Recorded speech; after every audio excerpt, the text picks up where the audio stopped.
The desert sun was merciless, beating down on the tired little town of Dry Creek.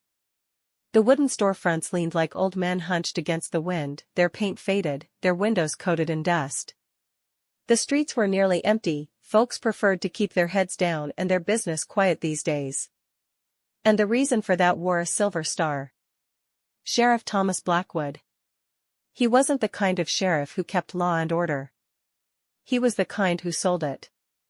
Bribes, land grabs, intimidation, every coin, every acre, every whispered word in town went through him. People paid not for protection, but for permission to exist. Everyone feared him. Everyone obeyed him. And that was exactly how Sheriff Blackwood liked it. He sat outside his office most afternoons, boots up on the rail, hat tilted low. His deputies, mean men with faster guns than brains, patrolled the streets, keeping the town in line. Nobody dared to challenge them. Nobody, until that summer's day when a stranger rode in from the horizon.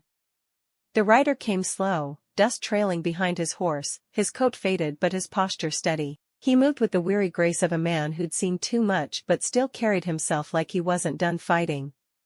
He tied his horse in front of the saloon and walked inside. The piano player stopped mid-song. Conversations died. Every eye followed him. The barkeep, polishing a glass, gave him a careful look.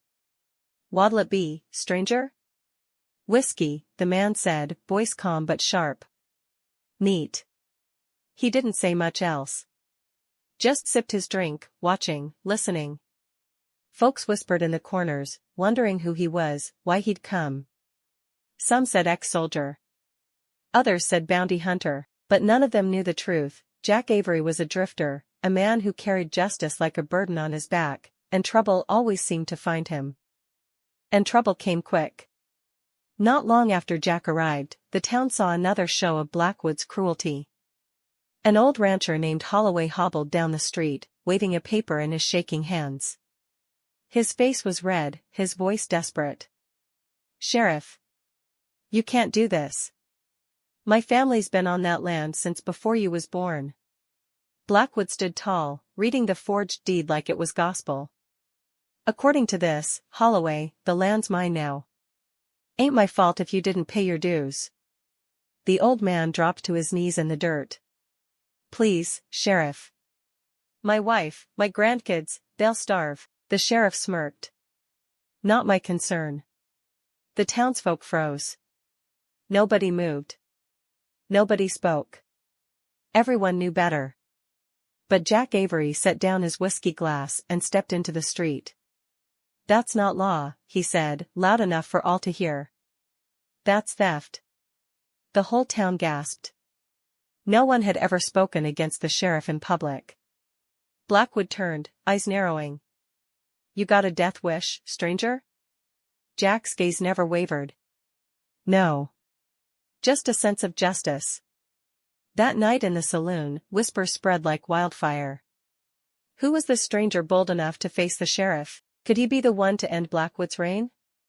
Folks were too scared to hope out loud, but in their hearts, something stirred.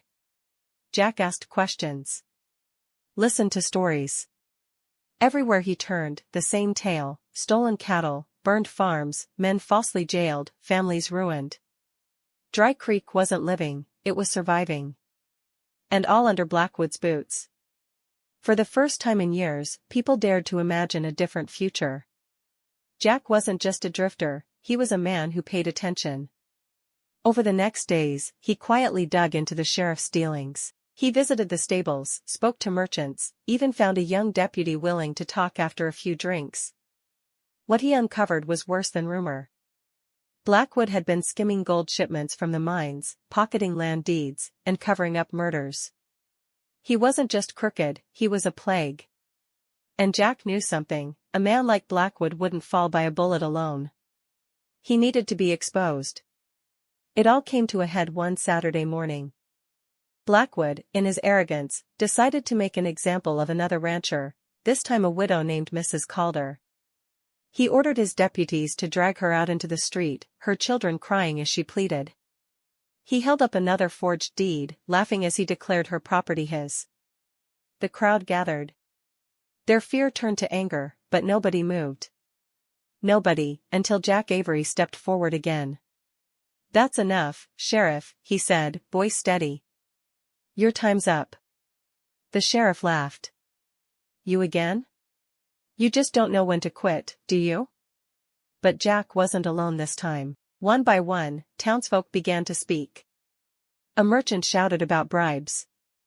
A farmer cried out about stolen cattle. The widow showed her real deed, proof of the sheriff's forgery. The crowd swelled, their voices rising. The lies unraveled in the open air. Sheriff Blackwood, cornered, reached for his gun. "I'll kill you where you stand, Avery." Jack didn't flinch. He stepped into the center of town, dust swirling around his boots. "Then do it. But you won't silence the truth. Not today." The townsfolk formed a circle, watching, holding their breath. It was high noon, the sun blazing overhead, shadows sharp as blades. For the first time, the sheriff looked uncertain. His deputies shifted uneasily, loyalty crumbling under the weight of the crowd's fury. Blackwood drew fast, but his hand shook. Jack drew steady, faster, his revolver gleaming. A single shot cracked the silence. The sheriff's gun flew from his hand, clattering into the dust. The people gasped. The sheriff stumbled, clutching his bleeding hand. The crowd surged forward. Voices roared. Deputies dropped their badges in the dirt, backing away. The townsfolk, once silent, now shouted for justice. "Thief! Liar! Murderer!" Blackwood's world collapsed around him. He begged, he threatened, but it was no use. His power was gone. His crimes laid bare in front of the very people he'd ruled through fear. And in the end, the town delivered the final blow, not with guns, but with unity. They dragged the sheriff from his office, tore down his false deeds, and locked him in the very jail he'd once used to control them. The next morning, Dry Creek felt lighter. The sun rose over a town reborn. Folks laughed again, windows opened, children played in the street. Jack Avery saddled his horse quietly. Mrs. Calder approached, gratitude in her eyes. "Will you stay? We could use a man like you." Jack shook his head with a small smile. "My work here's done. Justice don't stay in one place. It rides." He tipped his hat, mounted up, and rode off into the horizon, leaving Dry Creek free for the first time in years.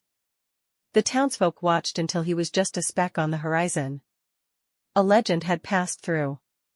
And a crooked sheriff had finally faced his karma, in front of the whole town.